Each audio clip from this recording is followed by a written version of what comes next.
Generative AI through large language models has made remarkable progress across many areas. At their core, these models have learned from the vast amounts of human discourse, enabling us to summarize information, reason, create content, and perform many other tasks that once required significant human effort and collaboration.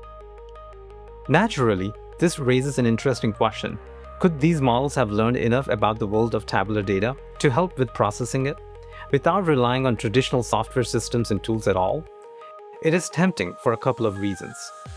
First, it could remove the need to fully understand your own data before seeking insights.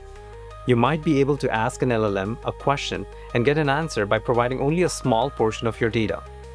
The idea is that with its vast prior knowledge, the large language model, or LLM, can often handle the task on its own.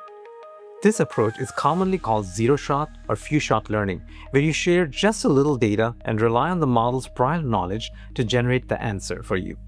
And to be clear, here we are specifically talking about asking a question about tabular data.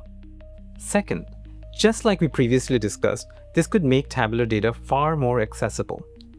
Business analysts and decision makers could interact directly with generative AI tools in natural language to extract insights and answers from their data, without needing to write code or master complex software or complex user interfaces.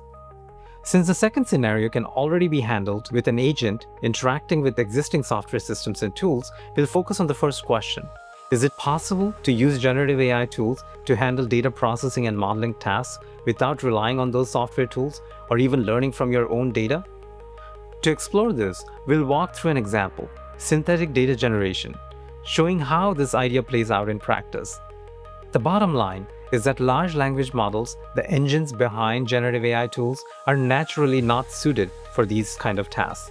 They often struggle, sometimes producing what we call negative productivity. As the name suggests, these tools have primarily learned from human language, not tabular data, much of which remains locked away inside enterprises.